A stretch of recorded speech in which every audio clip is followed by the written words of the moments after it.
Hi dear students, आज का topic है direct indirect. Direct indirect part 2।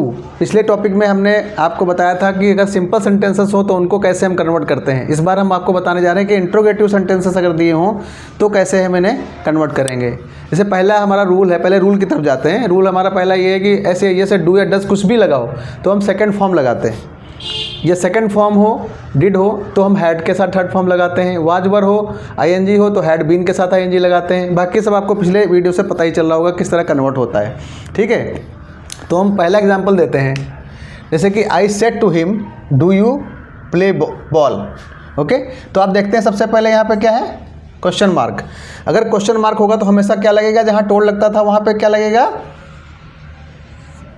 वहाँ पे आस्क्ड लगेगा। तो क्या लिखेंगे यहाँ पे, सबसे पहले आई आस्क्ड हिम।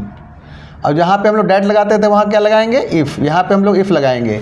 लेकिन अब यहाँ समस्या आती है ये कि क्या करें, सब्जेक्ट किससे चेंज होगा, यू है। यू किससे चेंज हो रहा है, यू है टू के बाद वाले से चेंज हो रहा है। टू के बाद हिम लिखा हुआ है तो टू के बाद से यहाँ पे चेंज हो रहा है। लेकिन ही हिम है तो यहाँ पे क्या लिखेंगे, ही। बाकी ये डू है तो यहाँ देखते हैं डू लिखा है तो यानी वर्ब के साथ सेकंड फॉर्म लगेगी। तो यानी प्ले है तो प्लेड हो जाएगा। तो क्या हो जाएगा, he played ball. Okay, next example देखते हैं। You said to me does he cook food. तो सेड टू मी की जगह हम लोग क्या लगाएंगे, चूंकि ये क्वेश्चन मार्क है यहाँ पे तो यहाँ पे टोल्ड की जगह क्या लगाएंगे, asked. You asked me if. और चूंकि ये ही है यहाँ पे तो ही यहाँ देखते हैं, ही नो चेंज, ही जो है नो चेंज, तो यहाँ पे ही रहेगा। क्योंकि इफ़ के बाद हमेशा सब्जेक्ट आता है तो यहाँ पे इफ़ ही। और ये चूंकि डज दिया है यहाँ पे तो डज देखते हैं कहाँ पे दिया, डज ये दिया तो सेकंड फॉर्म लगेगा। तो यानी ये कुक है तो इसको क्या करेंगे, कुक्ड। क्या हो जाएगा, कुक्ड फूड। ठीक है, ओके बच्चों। Third example, Ram said to him did they write a letter. Did, तो यहाँ पे देखिए सेड टू है तो आप जानते ही हैं यहाँ पे आस्क्ड लगेगा, राम आस्क्ड हिम। ठीक है, यहाँ पे इफ़ आ जाएगा, इफ़। ये यहाँ पे हमारे पास सब्जेक्ट ये क्या लग रहा है, दे है। तो दे किससे चेंज होगा, दे का नो चेंज, तो यहाँ पे क्या होगा, दे, इफ़ दे। और डिड का मतलब यहाँ पे आते हैं, डिड का मतलब हैड के साथ थर्ड फॉर्म लगानी है। यानी यही रहेगा, यही रहेगा, डिड है तो यहाँ पे क्या लगेगा, हैड। दे हैड और थर्ड फॉर्म है यहाँ पे, हेड के साथ थर्ड फॉर्म है तो क्या लगेगा, राइट का क्या हो जाएगा, रिटन अ लेटर। ठीक है बेटा। नेक्स्ट, फिर he said to me did you know English. He said to me तो मतलब ही आस्क्ड मी इफ़, ये तो लगेगा ही।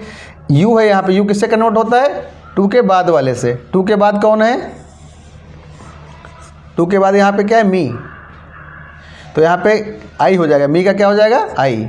और ये नो चूँकि यहाँ पे है और यहाँ पे डिड लगा हुआ है तो डिड देखते हैं, डिड के साथ क्या है, हैड लगता है तो क्या हो जाएगा, आई हैड।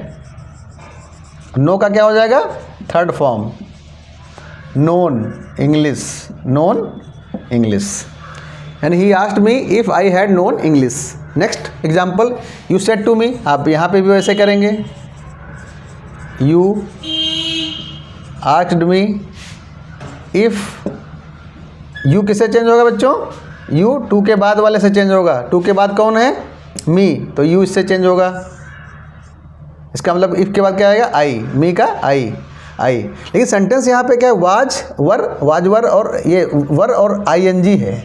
तो देखिए वर और ING, was were ING, had been. तो हैड बीन लगाएंगे यहाँ पे, क्या लगाएंगे, had been reading book. Okay, अब इसी तरह आते हैं यहाँ पे। Next, he said to you, यानी he said to you did we play cricket, did we play ball मान लेते हैं। ही सेड टू यू यानी ही आस्क्ड यू इफ़ आ गया। वी किससे कन्वर्ट होगा, वी देखिए आई और वी हमेशा पहले वाले से, आई और अगर यहाँ पे आई या वी लिखा, अगर आई होता तो भी ही से चेंज होता, वी होता तो भी ही से चेंज होता, अगर यू होता तो टू के बाद वाले से चेंज होता, लिखा है मैंने आपको यहाँ पे। तो ऐसा समझ लिए आई और वी होंगे तो पहले यानी सब्जेक्ट से चेंज होंगे, तो ये क्या हो जाएगा, वी किससे चेंज हो रहा है, यहाँ ही से, तो यानी इफ़ ही। अब ये चूंकि डिड है तो हेड लगेगा, डिड है तो डिड कहाँ है, डिड है तो हेड लगेगा, थर्ड फॉर्म ही हैड, और थर्ड फॉर्म क्या है प्ले का, played ball. Okay, next sentence, यहाँ पे you said to them will you go to school, तो यहाँ पे क्या है, you asked him if, you किससे बदलेगा बच्चों, यू किससे बदलेगा, टू के बाद कौन है, देम, तो इससे बदलेगा देम, यानी इफ दे। और विल है चूंकि, तो विल का तो आप जानते हैं, विल का वुड हो जाएगा, तो क्या हो जाएगा, would go to school. Okay बच्चों, मैं समझता हूँ कि आप लोग बहुत अच्छी तरह समझ गए होंगे।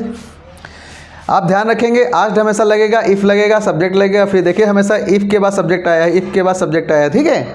तो ये जो मेरी वीडियो थी, अगर अगली वीडियो में हम जो आपको बताएंगे वो डबल इंट्रोगेटिव WH टाइप के सेंटेंसेस जो होते हैं उसके बारे में बताएंगे। मैं समझता हूँ कि ये वीडियो आपको बहुत ही पसंद आएगी, और ये तीनों मैं सिर्फ ये बताने की कोशिश करता हूँ कि बच्चा इसे रटे ना, रूल के जरिए समझे कि जैसे यहाँ पर अगर हमें ये दिखाई देगा तो हम ये करेंगे, अगर ऐसा होगा तो ऐसा होगा, इस तरीके की बात है। सेंटेंस बहुत ज़्यादा बनाने की ज़रूरत नहीं है, सेंटेंस को समझने की ज़रूरत है। फिर आप कहीं से भी एग्जाम्पल जो पढ़ेंगे आपको बहुत अच्छी तरह समझ में आएगा कि कैसे किया जाता है, बहुत आसानी से कर सकते हैं। मैं समझता हूँ कि ये वीडियो आपको बहुत पसंद आएगी। नेक्स्ट वीडियो में हम आपको WH टाइप के, जहाँ पर लिखा होगा इसकी जगह लिखा होगा what do you want, where do you live, इस टाइप के सेंटेंसेस होंगे, उसमें भी रूल्स यही रहेंगे सेम, लेकिन थोड़ा तरीका बदल जाएगा, वो अपनी नेक्स्ट वीडियो में आपको बताएंगे। नमस्कार बच्चों, खुश रहिए आप।